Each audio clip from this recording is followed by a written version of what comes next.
ونعوذ بالله من شرور أنفسنا ومن سيئات أعمالنا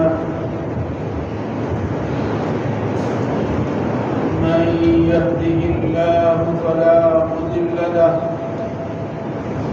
ومن يضلل فلا هادي له وأشهد أن لا إله إلا الله وحده لا شريك له وأشهد أن محمدا عبده ورسوله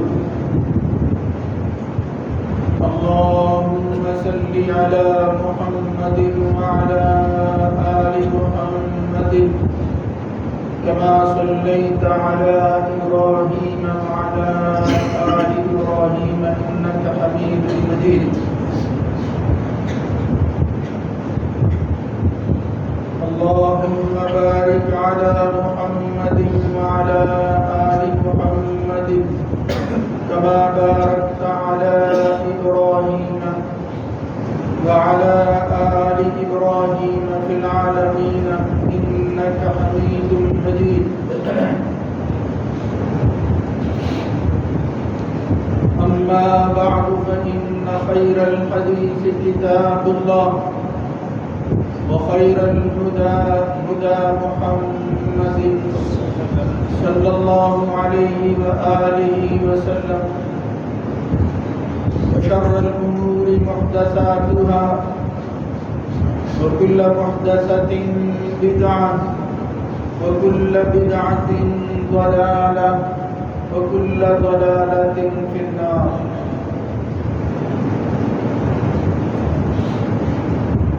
رب أعوذ بك من همزات الشياطين من همزه ونفخه ونفثه يا أيها الذين آمنوا اتقوا الله حق تقاته ولا تموتن إلا وأنتم مسلمون يا أيها الناس اتقوا ربكم الذي خلقكم من نفس واحدة وخلق منها زوجها وبث منهما رجالا كثيرا ونساء واتقوا الله الذي تساءلون به والأرحام إن الله كان عليكم رقيبا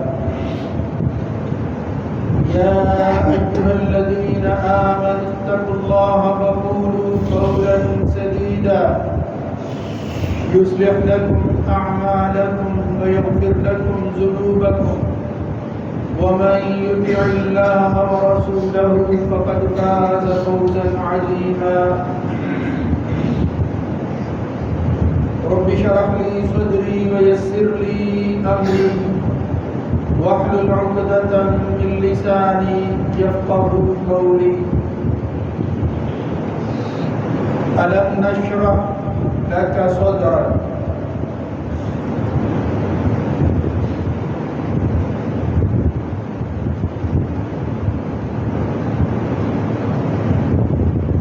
یا ہم نے آپ کے لیے آپ کے سینے کو کھولنے کی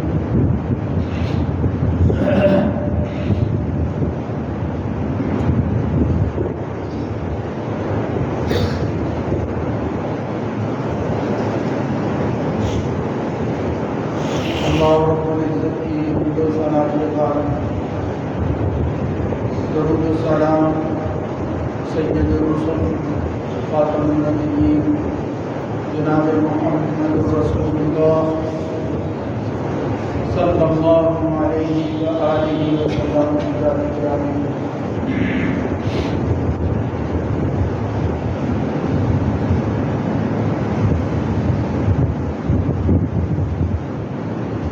نبی کریم صلی اللہ علیہ وآلہ وسلم کی بطور نبی بعثت اور رحمت تاریخ کا ایک غیر معمولی واقعہ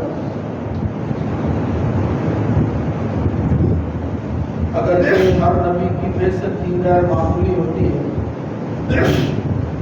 مگر ایک وقفے کے بعد اور پھر آخری حجت کے تمام کرنے کے ساتھ اللہ نے جب اپنے نبی محمد الرسول اللہ صلی اللہ علیہ وآلہ وسلم کو مبعوث کیا تو یہ بڑی اہمیت کا حامل تھا۔ آپ کی تشریف آوری بعثت وہ لوگوں کے لیے اللہ کی طرف سے آخری پیغام اور حجت۔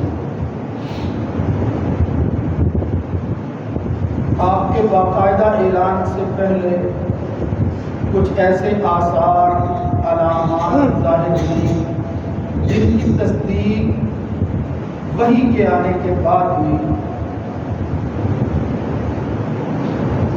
جو اللہ کی طرف سے خوشخبریاں تھیں اور پیش کی اطلاع تھی کہ آخری نبی کی بعثت ہونے والی۔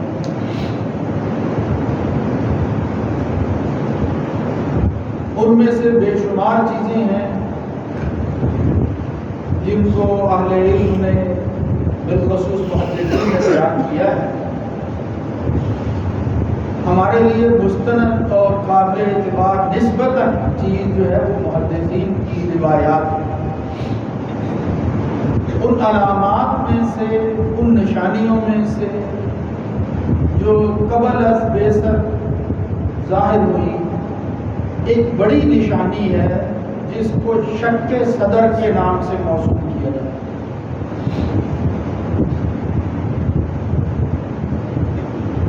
شک کا معنی پھاڑنا، بڑے کاف کے ساتھ ہے، صدر سینے کو کہتے ہیں۔ رسول اللہ صلی اللہ علیہ وسلم کی زندگی کے اندر سینے کو پھاڑنے کا واقعہ وہ رونما ہوا، اگرچہ وہ بعد از نبوت بھی ایسا واقعہ جو ہے وہ صحیح حدیث سے ثابت ہے، مگر نبوت سے پہلے ایک نشانی اور علامت کے طور پر بھی اس واقعے کا ہونا وہ ہمارے معتبر وسائل اور معتبر ذرائع سے ثابت ہوتا ہے اور ان کی تصدیق ہوتی ہے۔ یہ جو آیت میں نے سورہ الم نشرح کی آپ کے سامنے اس کی پہلی آیت تلاوت کی ہے، اس میں شرح صدر کا ذکر ہے۔ شرح صدر وہ ہے شک صدر۔ شرح کا معنی ہوتا ہے کھولنا، یعنی کوئی گرہ ہے، کوئی تنگی ہے، کوئی پیچیدگی ہے، اس کو حل کرنا۔ ہمارے ہاں عام طور پر یہ لفظ استعمال کیا جاتا ہے محاورتاً کہ پھر اللہ نے مجھے شرح صدر عطا کی، یعنی وہ جو الجھن تھی، وہ جو تنگی تھی، وہ جس کا میں سامنا کر رہا تھا اور فیصلہ نہیں کر پا رہا، ہمارے ہاں انسانوں کی حد تک، پھر کہتے ہیں کہ اللہ نے ایک ایسی نشانی دکھائی، وہ چیز سامنے آئی جس کے بعد یہ فیصلہ کرنا آسان ہو گیا اور میرا دلی اطمینان وہ حاصل ہوا۔ اس کو کہتے ہیں شرح صدر۔ اللہ رب العزت نے جب اپنے نبی محمد الرسول اللہ صلی اللہ علیہ وآلہ وسلم کو بعثت کے بعد نبوت جو عطا کی اور ایک بھاری ذمہ داری ڈالی، انا سنلقی علیک قولا ثقیلا، قرآن کہتا ہے آسان نہیں تھی، ذمہ داری کوئی بھی آسان نہیں ہوتی، اور پھر یہ نبوت کی اور رسالت کی ذمہ داری بہت بھاری ذمہ داری۔ وقت کے گزرنے کے ساتھ مخالفین کی طرف سے کچھ ایسے حملے ہوئے کہ بعد دفعہ محمد الرسول اللہ صلی اللہ علیہ وسلم پریشان ہو گئے، خلل محسوس کرتے، یا پھر اپنی جد و جہد کے باوجود ان کی محرومی کو دیکھ کر غضب، حزن اور ملال میں مبتلا ہوتے کہ یہ آخر ہدایت کو قبول کیوں نہیں، اور یہ اس حد تک چلی جاتی بات کہ اللہ کو تسلی دینا پڑتی اپنے نبی محمد رسول اللہ صلی اللہ علیہ وسلم کو۔ قرآن مجید میں اس کا ذکر کئی مقامات پر ہے۔ سورہ ہود کے اندر ایک آیت آتی ہے فَلَعَلَّكَ تَارِكٌ بَعْدَ مَا يُوحَىٰ إِلَيْكَ وَضَائِقٌ بِهِ صَدْرُكَ أَن يَقُولُوا لَوْلَا أُنزِلَ عَلَيْهِ كَنزٌ او جاء معه ملک انما انت نذیر واللہ علی کل شیء وکیل. یعنی جب مخالفین کی طرف سے دیگر اعتراضات کے ساتھ ساتھ مطالبات اس حد تک بڑھ جاتے، مطالبات اگرچہ اس وجہ سے ہوتے کہ یہ جواب نہ دے پائیں تو ہم کہیں آپ سچے نہیں، یعنی انکار ہی کی صورت، لیکن اس کے باوجود رسول اللہ صلی اللہ علیہ وسلم کی خواہش یہ ہوتی تھی کہ ان کی ہر بات کا جواب دیا جائے. بعض دفعہ وہ ایسے مطالبات کرتے، سورہ بنی اسرائیل میں اس کو بیان کیا اور سورتوں میں بھی، بل زمین سے جو ہے وہ چشموں کے جاری ہو جانے کا، کھجوروں کے اور انگوروں کے درخت لگ جانے کا، یا پھر یہ ہے کہ آسمان سے کوئی چیز جو ہے وہ آ جائے، اس طرح کے مطالبات وہ کرتے ہیں. ان میں سے ایک یہ کہ خزانہ نکل آئے کوئی غیر معمولی قسم، تو ہم مان جائیں. یعنی وہ حجتیں جو عام طور پر منکرین پیش کیا کرتے ہیں صرف وقت گزاری کے، وہ بھی کرتے ہیں. تو اللہ اپنے رب نبی کو تسلی دیتا ہے فَلَعَلَّكَ تَارِكٌ بَعْضَ مَا يُوحَىٰ إِلَيْكَ. آپ پریشان کیوں ہوتے ہیں؟ کیا اس کی وجہ سے جو ہم وحی کر رہے ہیں آپ اس کو چھوڑ دیں گے؟ مطلب ایسا تو نہیں ہے، آپ نے تو اپنے مشن کو جاری رکھنا ہے، اللہ کے پیغام کو آگے پہنچانا ہے. ان کی ہر خواہش کے مطابق ان کی ایک بات کا جواب دے کے دو اور کر دیں گے، وہ مقصود نہیں ہے. وَذَائِقُمْ بِهِ صَدْرُكَ، آپ اپنے دل کو تنگ کیوں کر رہے ہیں؟ تنگ کرتے رہیں گے. أَن يَقُولُوا، کہ وہ کہیں لَوْلَا أُنزِلَ عَلَيْهِ كَنزٌ، کیوں نہیں اس پر جو ہے وہ کوئی خزانہ جاری ہو جاتا، نازل ہو جاتا، یا او جاء معه ملک، اس کے ساتھ ایک فرشتہ جو ہے وہ ہر وقت ہو بتائے کہ اللہ کا پیغمبر ہے، پھر ہم مانیں گے.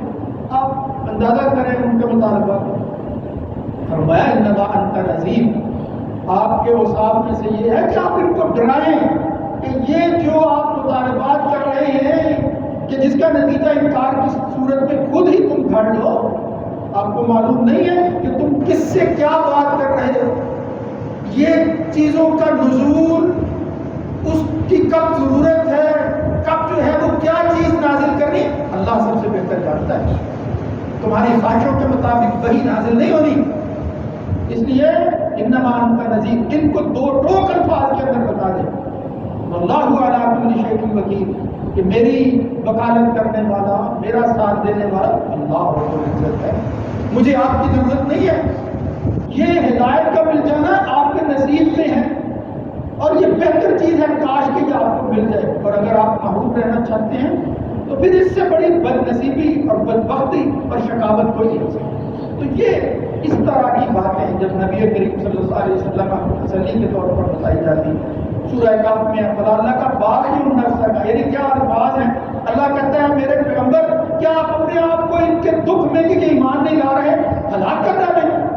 اللہ کا باقی النفس کا علی آثارہم ان لم یؤمنوا بہذا الحدیث یأسفون. تو ایسی صورت میں جب اللہ کا پیغام آتا، نشانی میں اللہ دکھاتا، یقین ہو جاتا، یا یقین میں مزید اضافہ ہو جاتا. اللہ کے پیغمبروں کو کوئی شک نہیں ہوتا، لیکن درجات ہوتے ہیں یقین کے، ماننے کے. ابراہیم علیہ السلام کی طرح اس کی خواہش پیغمبر کا. اور پھر یہ ایک فطری سی بات ہے کہ جب کوئی مخالف بات کرے فوراً اس کا جواب دیا جائے. تو اس طرح ان کی ہدایت کے دور ہونے کی وجہ سے یا ان کے اعتراضات اور اشکالات کے پیش کرنے کی وجہ سے محمد الرسول اللہ صلی اللہ علیہ وسلم پریشان ہوتے تھے. یہ ضیق صدر کہلاتا ہے، تنگی دل، اس اعتبار سے کہ آپ اس قلب کو محسوس کرتے تھے، درد کو محسوس کرتے تھے ان کی معلومی کی وجہ سے کہ ایمان نہیں لا رہے. اللہ رب العزت جب پھر وہ چیزیں تسلی اور اطمینان کے طور پر آپ کو بتاتا تو یہ پھر شرح صدر ہو جاتا، یقین ہو جاتا تھا. دل کے اندر وہ جو قلب تھا وہ ختم ہوتا. اس کو اللہ رب العزت بیان فرما رہے ہیں کہ یہ احسان کے طور پر ہم نے اب آسانیاں کر دی ہیں، مشکل وقت گزر چکا ہے، اب آپ کو اس طرح کی چیزوں کا سامنا نہیں کرنا پڑے گا. وہاں پر میں الم نشرح لک صدرک ووضعنا عنک وزرک الذی انقض ظہرک، بڑی بھاری ذمہ داری تھی، آپ پر بوجھ تھا، کمر جو ہے وہ ٹوٹ جاتی ہے بندے کی جب اتنا بڑا بوجھ ہو. ورفعنا لک ذکرک، ان سب میں کامیابی کے بعد ہم نے تیرے ذکر کو اور تیری شان کو بلند تر کر دیا ہے، آپ فکر نہ کریں۔ تو یہ اس کے بعد شرح صدر نصیب ہو گئی۔ محمد الرسول اللہ صلی اللہ علیہ وسلم اس معنی کے اندر شرح صدر، یعنی یوں سمجھ لیجئے کہ وہ دل کی جو تنگی تھی، وہ جو قلق کا احساس تھا، وہ ختم ہو گیا۔ اس کو کہتے ہیں شرح صدر، دل کا مطمئن ہو جانا۔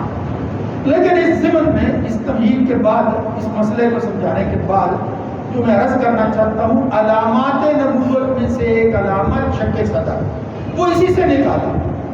جس طرح حافظ ابن کثیر رحمۃ اللہ علیہ جلیل القدر مفسر ہے، انہوں نے پھر اس روایت کو یہاں بیان کیا۔ وہ اگرچہ جس روایت کا حوالہ دیا ہے وہ کتنی موت پر نہیں ہے، لیکن ذکر کیا انہوں نے کہا کہ حصی طور، معنوی طور پر یہ سارے مراحل طے کر لیے محمد رسول اللہ صلی اللہ علیہ وسلم، اور نبوت کی تیاری کے اندر بھی اللہ رب العزت نے عملاً شرح صدر کے حوالہ سے وہ چیزیں جو مطلوب ہوتی ہیں اور جو معاون ہوتی ہیں اور جس کے ذریعے انسان مخالفوں کی جو ہے وہ مخالفت کا سامنا کر کے مقابلہ کر سکتا ہے اور ان کو جواب دے سکتا ہے، اس کے لیے یہ جو تیاری ہے نبوت کی، اس ضمن میں اللہ رب العزت نے اپنے نبی کے سینے کو ان علائشوں سے پاک کیا جو بشری تھی اور جو ایک انسان کا حصہ تھی۔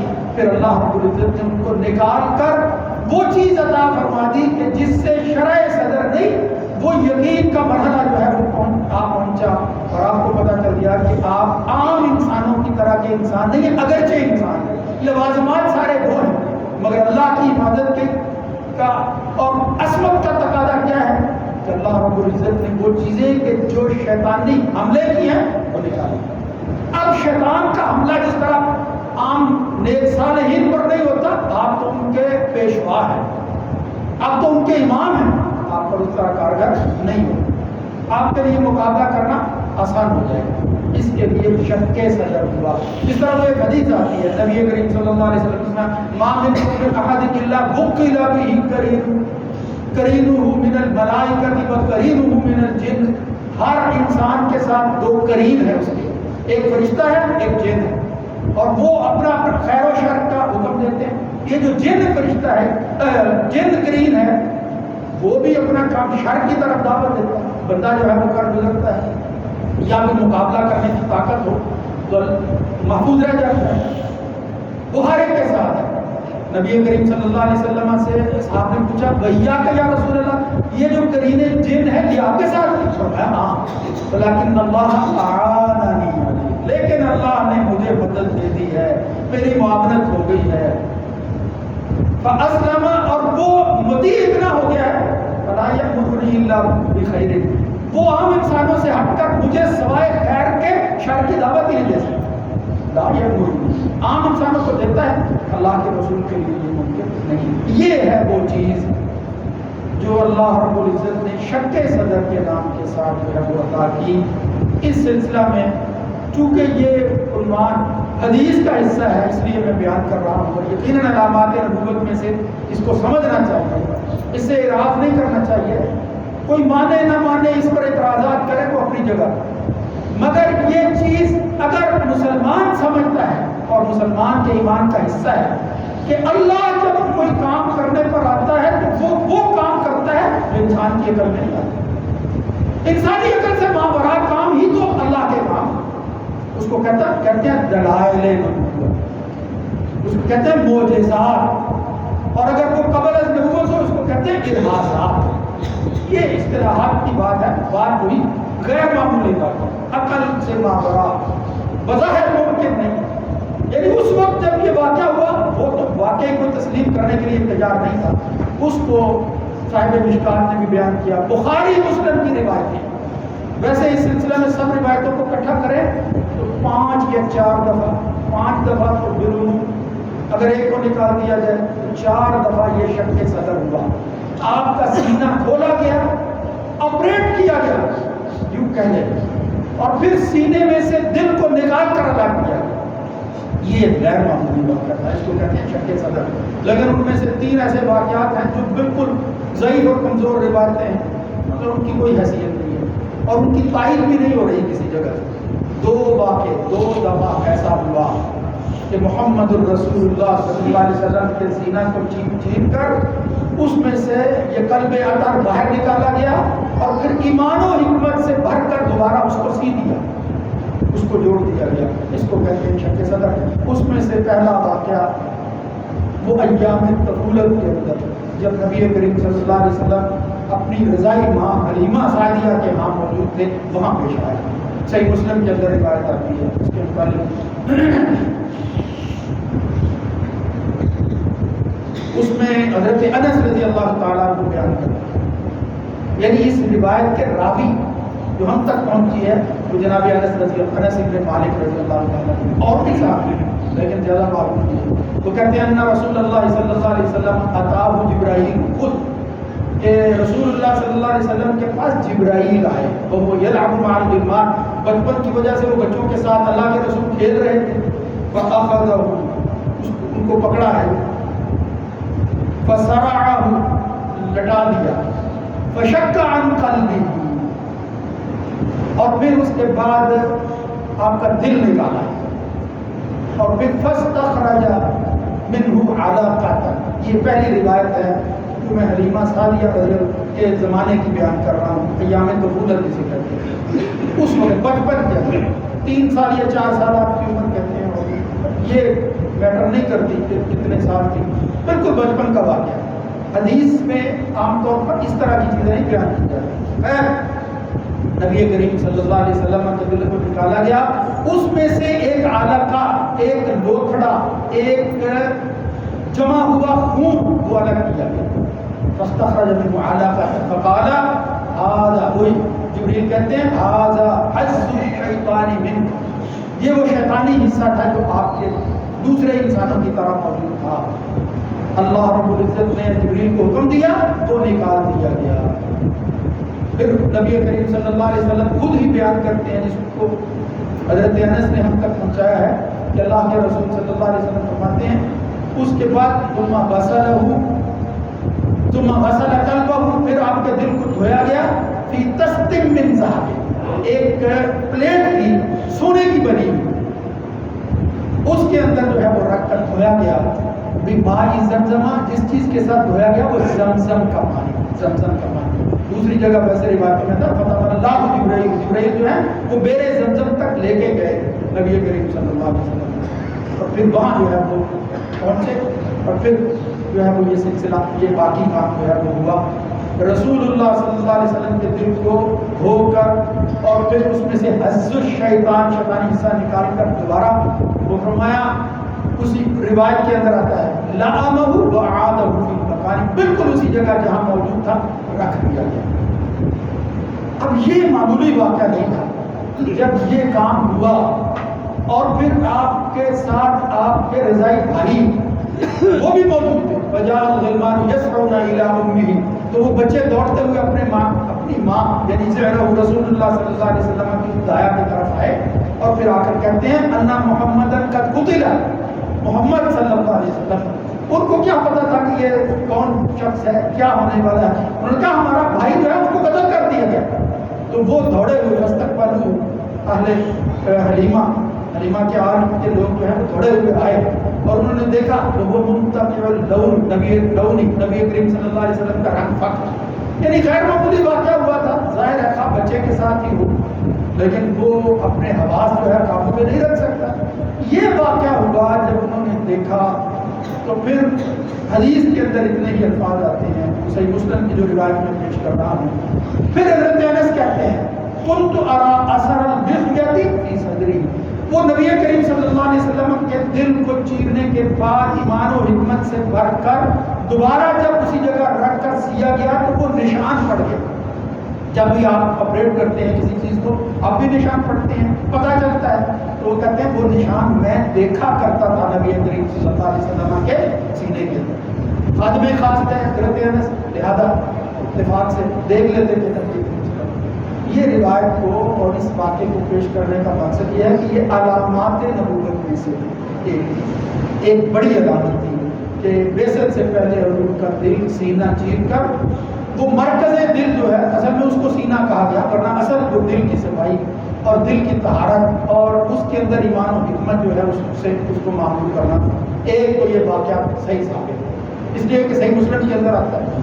دوسری روایت، اب اس پر محدثانہ کچھ اشکالات ہیں، کچھ لوگ اور بیان کرتے ہیں، وہ ظاہر ہے اس وقت ممکن نہیں ہے، اس کو سمجھنا تھوڑا سا مشکل ہے، لیکن ہمارا شرح صدر یہ ہے کہ یہ واقعہ دوسری دفعہ بالکل اسی طرح کا واقعہ، یہی شک صدر دوسری دفعہ جو ثابت شدہ ہے اس وقت ہوا جب نبی کریم صلی اللہ علیہ وآلہ وسلم کو اسراء اور معراج کا سفر کروایا. یعنی اللہ نے اپنے پاس جب بلایا ہے آسمانوں کی سیر کے لیے، اس سے پہلے یہ کام ہوا. یہ وہ واقعہ ہے شک صدر کا جس کو تمام اہل ایمان، کوئی منکر نہیں ہے سوائے ان متجددین کے یا ان لوگوں کے کہ سید اینڈ کمپنی، اس طرح کے لوگ جو منکر ہیں، وہ کہتے ہیں کہ عقل اس کو ماننے کے لیے تیار نہیں ہے. کیسے ہو سکتا ہے کہ کسی کا دل نکال دیا گیا اور پھر رکھا گیا ہو، زندہ کیسے رہ سکتا ہے؟ حالانکہ یہ باتیں بھی اب پرانی ہو گئی ہیں. یعنی اب میں اس کو تصدیق کے طور پر نہیں، صرف سمجھانے کے لیے کہہ رہا ہوں، ورنہ مسلمان اور مومن کا ایمان کیا ہے؟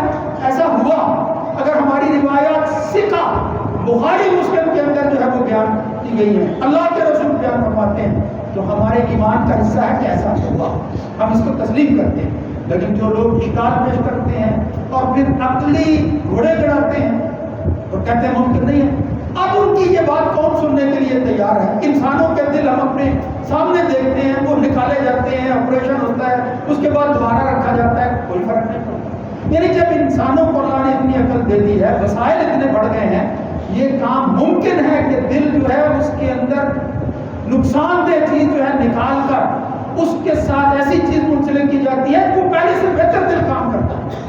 یہ تو غلط ثابت ہو گیا. لہذا ایسا ہونا کہ بندہ زندہ رہ سکتا ہے کوئی اشکال نہیں. لہذا وہ اعتراض اس اعتبار سے جو لوگ پیش کرتے ہیں ان کی تو کوئی حقیقت اور کوئی حیثیت نہیں ہے.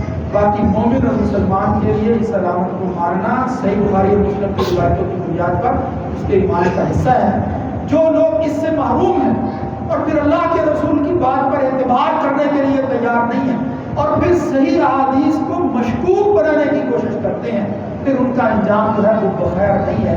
ان کا انجام جو ہے وہ خدا نہ خواستہ ان لوگوں کے ساتھ ہونے پر ہے جو انکار اس وقت ڈھونڈتے تھے، اب انہوں نے جو ہے وہ جدید طریقوں کے مطابق ڈھونڈا ہوا ہے. اللہ رب العزت اس مسئلے کو سمجھنے کی توفیق نصیب فرمائے، ہمیں بھی شرح صدر نصیب فرمائے. کھلے دل کے ساتھ اس پر ایمان لائیں. محمد الرسول اللہ صلی اللہ علیہ وسلم کی قلب اطہر کو جس پر اللہ کی وحی نازل ہونا تھی، وہ وحی نازل ہونے سے پہلے اور وحی نازل ہونے کے بعد وقتاً فوقتاً جب بھی ضرورت پیش آئی، آسمان دنیا کی سیر کے وقت معاملات کچھ اور ہی طرح کے تھے.